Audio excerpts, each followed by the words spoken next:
Hola, bienvenidos a esta sesión en el Innovate de Startups del año 2020. Entonces estamos preparados para empezar a platicarles sobre Customer Development. Mi nombre es Jesús Contreras, formo parte del equipo de Arquitectura de Soluciones en AWS en México. Vamos a hablar de desarrollo enfocado en el cliente. Desarrollo enfocado en el cliente habla sobre el tipo de servicios que las empresas, en específico las startups, van a ir entregando a sus clientes y de qué manera estos servicios son incubados dentro de ellas para hacer que estos sean más efectivos. Voy a arrancar esta charla con una frase de Eric Rice y en este caso de Steve Blank, que se llama Customer Development. Esta frase de Steve Blank dice que más startups desaparecen por falta de clientes que por falta de desarrollo de producto. ¿Qué quiere decir esto? Pues nosotros en nuestra mente pensamos que todo el mundo piensa exactamente igual que nosotros, entonces creamos un producto diseñado para atacar o para resolver una necesidad propia. Esta es la diferencia que nos va a ayudar, con la que nos va a ayudar Customer Development. Y con eso vamos a empezar con Steve Blank. Por ejemplo, Friendster. Friendster, bueno, pues hoy en día no existe ya esta empresa, pero antes este tipo de compañías quebraron por no contar con la tecnología necesaria para poder entregar lo que en su visión querían entregar a sus clientes. El caso de Friendster pues era una red social y al final tuvo que ir pivoteando hasta convertirse en una red específicamente para videojuegos. El punto aquí es que lo que necesitamos es tracción. ¿De qué manera podemos atraer a nuestros clientes? Y con esta atracción de los clientes podemos hacer que nuestro producto pues sea exitoso. Tenemos un ejemplo muy claro, el poder de tener tracciones con Twitter. Twitter no funcionaba las primeras veces que lo estaban probando. Los usuarios lo querían utilizar, necesitaban una herramienta que pudiera hacer más fácil la libre expresión, y en este caso Twitter lo hacía. Por eso los usuarios al inicio necesitaban, en este caso permitían que aunque la aplicación fallara, seguían usándolo. Entonces, ¿cómo podemos construir la mitad de este problema? ¿Qué quiere decir esto? Pues que los usuarios quieran usar tu producto. ¿Cómo podemos hacer eso? La realidad es que existen muchísimas metodologías para la creación de software, pero para la creación de desarrollo del cliente hay pocas o prácticamente ninguna. Algo que dice Eric Rice, que de hecho fue autor de Lean Startups y uno de los discípulos de Steve Blank, es que siempre queremos aprender rápido y por adelantado. Queremos saber qué es lo que quiere nuestro cliente sin ni siquiera preguntárselo. Queremos aprender rápido y queremos hablar con el cliente, a través del cliente, con las necesidades que ya creemos que tiene el cliente, que probablemente no son reales. Una forma de saber esto es, si tenemos una idea y esta idea es válida, es contratar a un montón de personas de ingeniería, pasar un montón de años, un par de años construyendo lo que tú crees que tu cliente necesita, construir tu diamante y después entregarlo a una audiencia que probablemente no lo reciba con los brazos abiertos. Si te equivocas en este momento, pues prácticamente estás muerto. Solo te diste una sola oportunidad, gastaste e invertiste todos los recursos con los que contabas y pues gastando tus recursos ya no tienes manera de pivotear tu idea. Eso es lo que no queremos que pase. Queremos detenernos y pensar qué es lo que estamos haciendo. Un quote más para ya entrar directo al tema que nos atañe el día de hoy es de Cindy Álvarez. Ella fue la autora de Customer Development y ella lo lleva al extremo.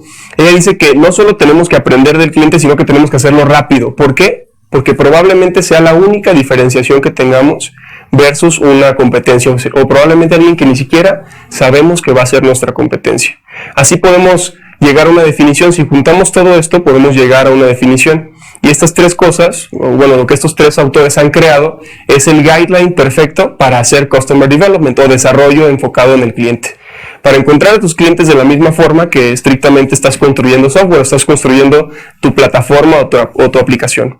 Esta guía inicia muy sencillo, con un ciclo de aprendizaje y de construcción y una iteración entre estos dos, pero esto no está solo. Esto viene acompañado de investigación y experimentación. Si no investigamos y experimentamos y después volvemos a cruzar el ciclo, pues son acciones basadas en aprendizaje y requieren esta iteración. Repetir hasta validar prácticamente que nos movemos en la dirección correcta. Hay que notar que al inicio, ya que aprendimos algo, pues probablemente tengamos que construir más experimentos y volver a investigar. Esto se llama pivotear. Esto es lo mejor antes de comprometer esfuerzos de ingeniería. Recuerda que los recursos normalmente en una startup son escasos. Entonces, la realidad es que está comenzando gracias a todo el movimiento de Lean Startup, pero aún existe el culto de esta persona fundador, visionario, que todo lo sabe, que ve esquinas donde todo el mundo ve todo redondo. Entonces, el punto es que el modelo a seguir no es el del fundador visionario. La realidad es que la mayoría de las personas pensamos que el fundador es el que tiene todas las respuestas. Todos pensamos que el fundador visionario es quien debe tener todas las respuestas y es la persona que acaba de aparecer en el deck. Y no es así, porque lo que, por ejemplo, Jobs hizo dentro de su cabeza no era del todo real. La realidad es que hasta para sus productos más visionarios, él implementó Customer Development, solo que en ese momento no se llamaba Customer Development. Y la realidad es que vamos a ir explorando su producto más icónico y de qué manera fue transformándose alrededor del tiempo. Vamos a hablar del iPhone. Para empezar, el iPhone, cuando Jobs empezó este recorrido o este camino de ciclo de aprendizaje y luego construcción y luego aprendizaje nuevamente, pues a él le tomó algunas décadas. El iPhone no era algo totalmente nuevo cuando se creó, fue el resultado de un montón de iteraciones, de millones de dólares gastados en innovación y de algunas empresas que nacieron, construyeron un producto y después también murieron. Por ejemplo, lo que ven en pantalla es el Dynabook. El Dynabook no lo hizo Steve Jobs, lo hizo Alan Kay. Y fue en 1968 cuando se dio la idea. Y la realidad es que cuando Jobs presentó este producto al board de Apple, lo que hizo el board de Apple fue despedirlo. Simplemente se quedó en una idea. Después, en el 93, cuando Jobs regresó a la compañía, Apple liberó el Newton Message Pad. Tenía una pantalla táctil llena de iconos. Obviamente esto estaba en blanco y negro, era una pantalla de Text Ink, pero en el momento, en el 93, esto era súper novedoso. Después de eso, y ya no hablando de Apple, sino siguiendo este esquema de varias empresas trabajando en esta iteración, sale al mercado la Palm Pilot.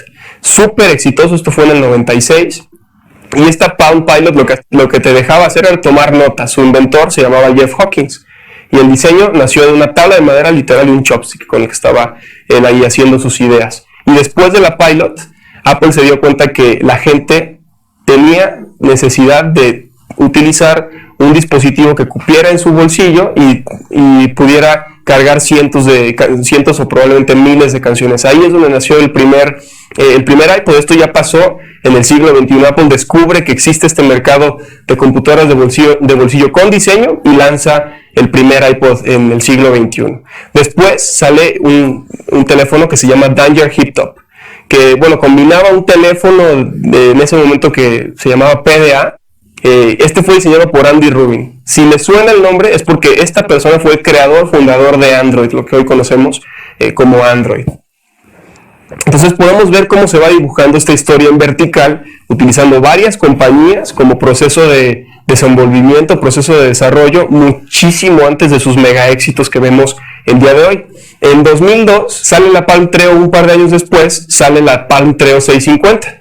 Y esta fue la que primeramente podríamos llamar un smartphone. ¿Por qué? Porque ya tenía mensajes, tenía un browser con el que podías navegar algunas páginas de internet y también tenía una cámara que, por cierto, era una cámara de menos de 1 megapíxel, era de 0.3 megapíxeles, pero fue el primero que podemos llamar un smartphone. Y después de esto todo se revoluciona en 2007 cuando sale el primer iPhone, ¿no? Fue el producto final de grandísimos ciclos de aprendizaje y de construcción de varias empresas. El Customer Development nos va a ayudar a acelerar ese proceso en fases y este proceso dura 4 fases. Hoy nos vamos a centrar en las 2 primeras fases escritas por Steve Blank, las más relevantes para ustedes que están apenas descubriendo y tratando de crear este producto y tener un market fit. Vamos a hacer énfasis en este Customer Discovery. Vamos a hacer este desarrollo enfocado al producto. Hay algunas excepciones, por ejemplo, una empresa que se basa en una innovación tecnológica, pues simplemente tira recursos en tecnología y va a poder ir creando algo, pero al final de cuentas hay desarrollo, hay una línea de desarrollo enfocada en el cliente, hay un proceso de aprendizaje después de él y al final de cuentas sale un producto hacia el mercado. Lo que necesitamos buscar es market fit. ¿Y qué significa esto de market fit? Pues Steve Blank propone algo que se llama el marco del modelo de negocio. ¿Qué significa eso? Pues una segmentación de mercado y tiene varios componentes. El más importante es la propuesta de valor y encontrar un número suficiente de clientes para que realmente obtengan valor de esta propuesta y además de que obtengan valor, estén una de dos, o dispuestos a darte dinero y pagar por ella o subsidiarlo a través de ads o mensajes, ¿no? Tolerar anuncios. Si haces eso, estás haciendo un market fit porque ya encontraste una necesidad de mercado, creaste un producto para ese mercado y se los estás entregando como un servicio de valor agregado, por el cual o te pueden pagar o pueden tolerar anuncios y marketing dentro de él. Entonces vamos a hablar del mercado y de las consideraciones que deberíamos de tener. El mercado pues debe haber varias cosas dentro de estas consideraciones. La primera es el tamaño de mercado. ¿A quién le vas a vender? ¿A millones de clientes a un precio bajo o a pocos clientes a un precio súper alto, hablando de millones? El segundo es, ¿el mercado es nuevo o es existente? Y esta respuesta va a afectar la adopción y la forma de hacer marketing de tu producto. Además de esto, debemos saber o conocer si existen obstáculos de implementación, obstáculos como normas nacionales o regulaciones locales, si existe algún reto técnico. Tu usuario tiene que saber algo, tiene que saber hacer algo para poder usar tu producto, tiene que conocer algo previo a poder utilizarlo. Tenemos que hacernos todas esas preguntas. Una consideración más a tener en cuenta es cuánto capital se necesita. Podrías poner un negocio de aguas frescas por un par de miles de pesos y comenzar a vender de inmediato, y eso es ser un founder. Pero también ser un founder es, por ejemplo, el fundador de Rivian. No sé si han escuchado de esta empresa, pero es una empresa de camionetas eléctricas. Se fundó hace más de 10 años. Levantó en su fundación 1.4 billones de dólares y hoy en día aún ni siquiera lanza un solo producto al mercado. Entonces, ¿cuál es el ciclo de ventas también? Esto va a impactar muchísimo tu flujo de efectivo, y esto podría ser la diferencia entre seguir innovando o quedarte con un solo producto para poder hacer marketing y venderlo. Tienes que hacer eso. Ninguna de estas existe de forma aislada, es la realidad. Entonces, ya los convencí, vamos a hablar o hacer una demo de cómo se hace esto que se llama Customer Development o desarrollo enfocado en el cliente. ¿Cómo lo vamos a hacer? Pues vamos a escaparnos al mundo real. ¿Cómo hacemos eso? Pues vamos a hacerlo con otra frase de Blank. Dice que no existen hechos dentro de tu oficina. No hay ningún hecho dentro de tus 4 paredes que te ayude a tener market fit, y para encontrarlos, pues tenemos que salirnos, tenemos que ir al mundo real. Hay un dicho entre reporteros que dice que si puedes cubrir una historia estando en tu cubículo, es que una de dos, o eres muy flojo o la historia es malísima. Entonces necesitas siempre salirte al mundo real. Ahora vamos a hablar acerca de que cuando hayas salido de ese edificio, pues ¿qué vas a hacer? Primero, un par de ejemplos de qué hicieron y qué no hicieron algunas compañías. Vamos a hablar de Color. Es un pantallazo a una app que, bueno, su nombre es Color. Probablemente no hayas escuchado de ella porque, aunque tenía un fundador que todo el mundo conocía, levantó 41 millones de dólares en capital inicial, la realidad es que esta aplicación falló totalmente. Su fundador jamás la utilizó antes de lanzarla al mercado, simplemente invirtió en desarrollo de ingeniería para poderla lanzar al mercado. Esta aplicación trataba de hacer que pudieras tomar fotos en conjunto. El tema de tomar fotos en conjunto es que muchas personas necesitaban haber ya descargado la aplicación, y pues cuando tienes una aplicación nueva, pues no todo el mundo la ha descargado. Eso es lo que no tomó en cuenta Bill, y en este momento pues la aplicación desapareció. Vamos a ver la otra cara de la moneda. Esta se llama Instagram, todo el mundo la conocemos. Su inventor o su founder se llama Kevin Systrom, y la realidad es que esta empresa ni siquiera se llamaba Instagram al inicio. Esta aplicación no se llamaba Instagram, se llamaba Bourbon. Y esta idea fue pivoteando desde muchísimas cosas que podías hacer dentro de la aplicación hasta solamente quedarse con la parte de compartir fotografías. Otro ejemplo más se llama Juicero.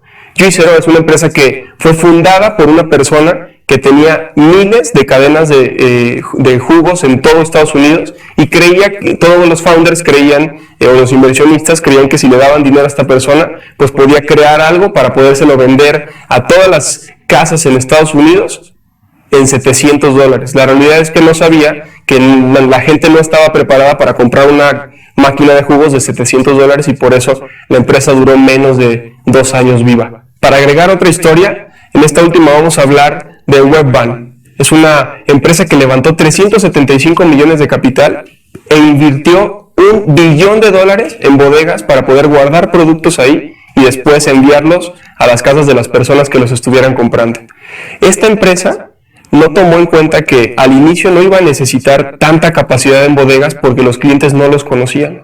Entonces, con tanto dinero que se gastaron en operaciones, no pudieron jamás llegar a ese tipping point que les diera un retorno de inversión. Imagínense, gastar $1 billón cuando simplemente levantaste 375 millones de capital. Esta empresa se hundió, y estamos hablando de 1999, cuando fue el boom de .com. Y esto lo vamos a comparar con una empresa que es mucho más cercana a casa, que se llama Amazon Fresh. Amazon Fresh utiliza, o en ese momento estaba utilizando cuando se lanzó, los warehouses o las bodegas de Amazon.com. No tuvo que invertir en infraestructura propia, es decir, se apalancó.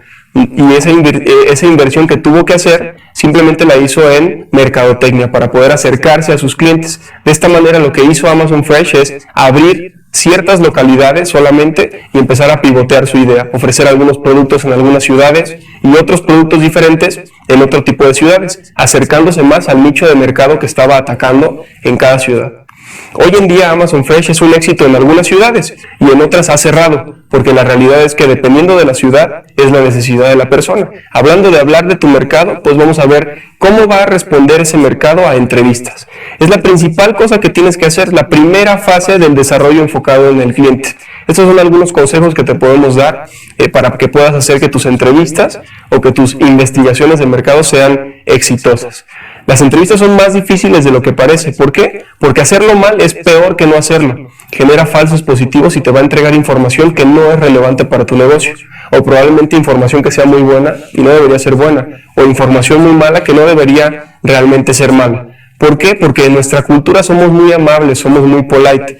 Probablemente siempre vamos a decir sí a una pregunta que nos hagan sobre ¿te gusta este producto? Vamos a ver un par de preguntas que son buenas y otras preguntas que pues no son tan buenas. Necesitas gente fuera de tu círculo o gente o fácil de encontrar. ¿Por qué? Porque necesitas gente que hipotéticamente hablando va a ser parte de tu market fit.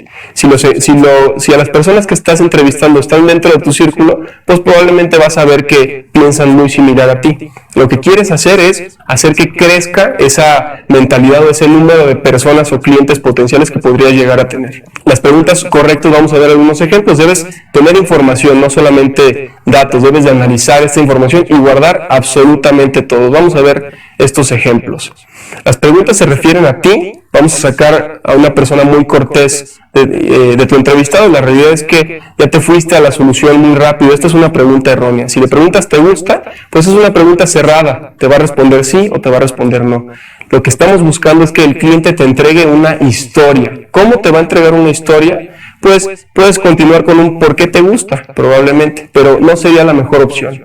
Una buena pregunta es la siguiente. Puedes describir tu mayor reto conforme a esta necesidad que estamos cubriendo.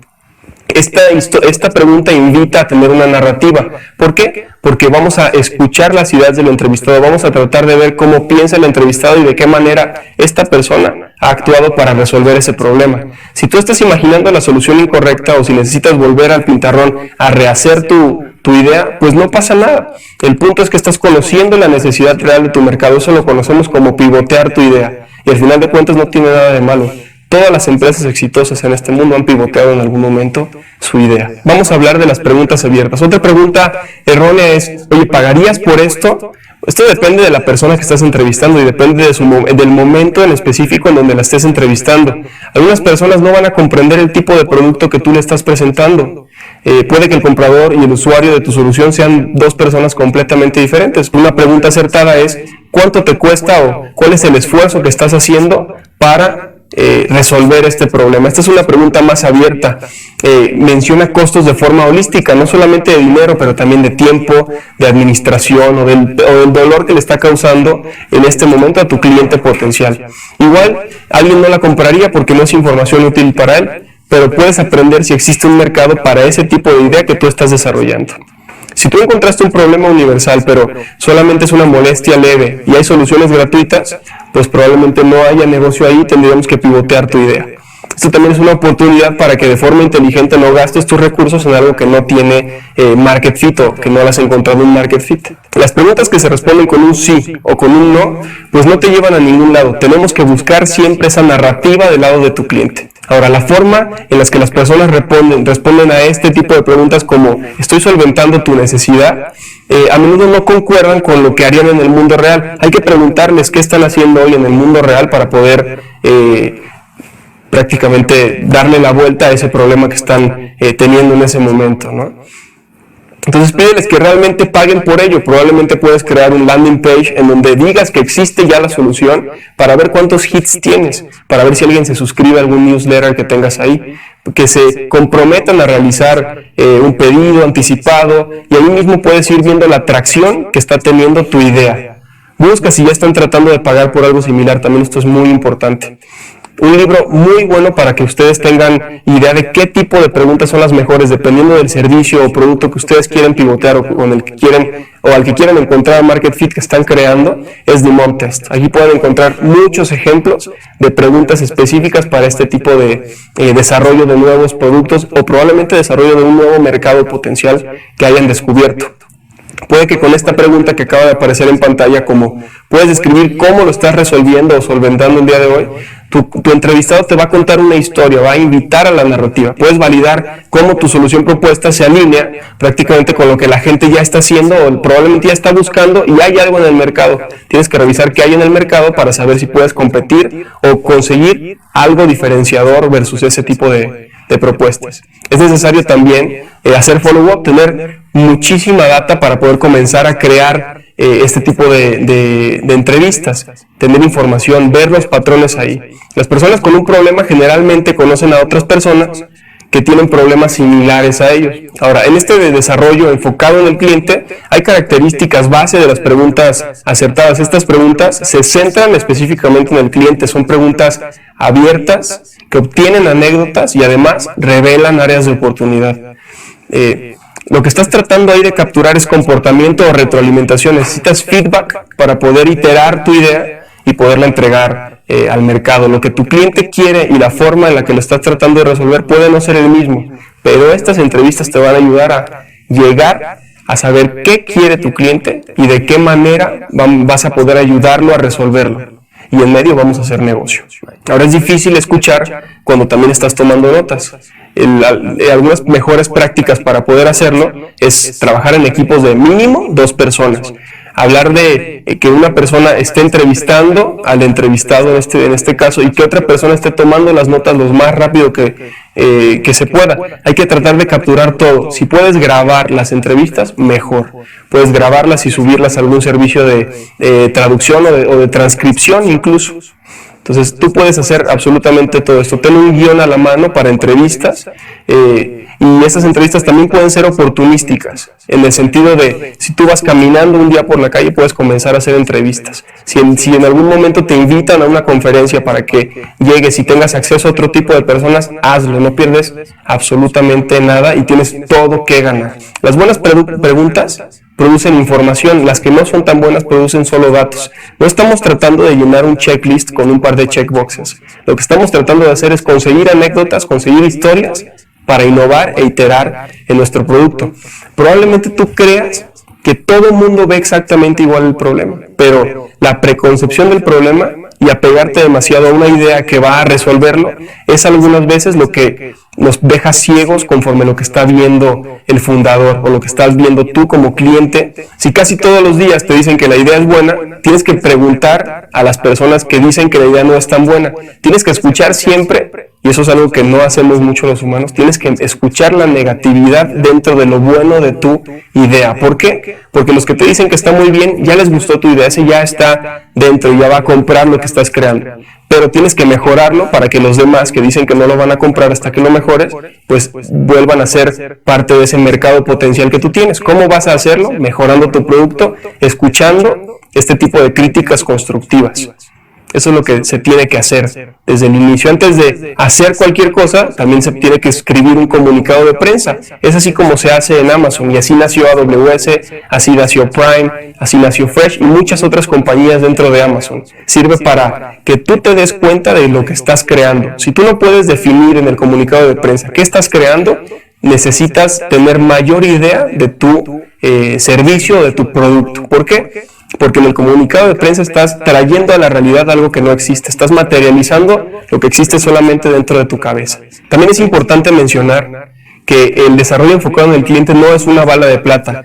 Va a mejorar tus probabilidades de éxito, pero la realidad es que seguimos operando con información limitada. Cuando todo esto sea infinito, pues serían muchísimo mejores las posibilidades y probabilidades de éxito. Pero con todo y esto es necesario tomar decisiones y moverte rápido. Recordemos que estamos en un mundo cambiante y siempre con necesidades de nuevos productos. Entonces hay muchas formas de alentar esto y entender que dependiendo del tipo de decisiones que tú tengas, vas a poder enfrentarte a un par. One-way doors o two-way doors. Lo que hacemos en Amazon es siempre tratar de llegar a two-way doors. ¿Qué significa esto? Tener que tomar una decisión siempre con la forma de hacerlo reversible. ¿Por qué? Porque si lo haces de una manera específica hacia un one-way door, como lo hizo Webvan, por ejemplo, con esta creación o gasto de $1 billón en inversión de bodegas y de vehículos para hacer entregas, eso es un way door. Si lo quieres hacer con puertas two-way door, probablemente lo puedes hacer como Prime, en donde si las cosas funcionan, perfecto, simplemente se crea o se arrenda una nueva bodega para exclusivamente Prime Fresh. Pero si no funciona, no gastaste prácticamente nada de recursos, porque lo que hiciste es utilizar lo que ya tenías, es decir, los warehouses existentes para poder pivotear una idea y simplemente tratar de llevarla a la realidad. ¿Y cómo sabes si ya acabaste este proceso de Customer Development? La realidad es que no es una ciencia exacta, pero Álvarez, una de los publishers de los que hablamos al inicio, dice que ya acabaste cuando las respuestas de tus entrevistados no te sorprenden más. Si tú sigues entrevistando y las respuestas que escuchas ya las habías escuchado antes, hay dos sopas: o que te muevas de círculo o que simplemente te detengas y empieces a pivotear tu idea con la data o con los datos que ya tienes. El tiempo que tardes tienes que recordar que también depende del presupuesto que tengas. Algunas preguntas que deberías poder responder son las que aparecen dentro del slide, como cuáles son tus problemas más frecuentes, cuánto pagarías por resolverlos. Bueno, ya vimos el tipo de preguntas que son específicas, cuánto te cuesta en tiempo, en dinero, en esfuerzo o en dolor. Si tu hipótesis no es válida, siempre tienes la posibilidad de realizar cambios basados en lo que aprendiste, y pues esto es un círculo vicioso. Puedes volver a escuchar, y si vuelves a escuchar puedes volver a descubrir. En este caso, los servicios de AWS se construyen de forma rápida. AWS fue una iteración y nació de un PRFAQ, de un proceso rápido de crecimiento y de escuchar a los clientes. De hecho, el 95% del roadmap de nuevos servicios, productos y features de AWS vienen de la escucha constante del cliente. Hay un proceso interno en Amazon Web Services en donde nosotros del equipo de arquitectura de soluciones nos damos a la tarea de escuchar al cliente, saber si con alguno de los servicios que tenemos podemos hacer frente a la necesidad que tiene ese cúmulo de clientes, ese cliente o ese cúmulo de clientes. Y podemos, si no lo tenemos, entregarlo al equipo de ingeniería para que se cree este producto y pueda llegar a las manos de todos ustedes como equipo de desarrollo, para que puedan entregar y crear sus aplicaciones y sus servicios arriba de ellos. Esto es utilizado de forma muy efectiva y a gran escala, incluso a la gran escala que tenemos hoy en día. Eso lo diferencia. La obsesión por el cliente y el Customer Development es un muy buen fit. Esto debería ser obvio, pero extrañamente no siempre es así. No hay muchas empresas que trabajen haciendo un working backwards con el cliente. Hay que siempre centrarse en nuestro cliente. Hay que ver sus necesidades y verlas de manera positiva. La obsesión por el cliente te va a ayudar a hacer un market fit para tu producto, innovarlo, pivotear alrededor de él y lanzarlo de manera probablemente muchísimo más exitosa. El proceso de este PRFAQ, del cual les platiqué hace un momento, es algo que te va a ayudar a obtener claridad en el problema. También te va a ayudar a obtener la solución. Imagínate que ya estás por liberar una solución. Pon todas las preguntas que tú puedas llegar a tener o las que puedas llegar a escuchar dentro de tus entrevistas. Escribirlas te va a ayudar, por supuesto, a mejorar tu MVP. O probablemente, si ya lo lanzaste, a mejorar el proceso. Esta sí es una puerta de vidrio, la verdad es que es una puerta de dos vías. No es solo bidireccional, sino que gira. Entonces podemos ir hacia adelante, ir hacia atrás, movernos hacia los lados. Simplemente no hay que gastar todas las balas de plata en una sola idea. Hay que pivotear, escuchar al cliente, iterar y volver a hacer el release. Muchas gracias, con esto me despido y espero les haya gustado esta presentación de Customer Development. Recuerden que todas las preguntas han estado siendo respondidas dentro del chat y los esperamos en la siguiente sesión.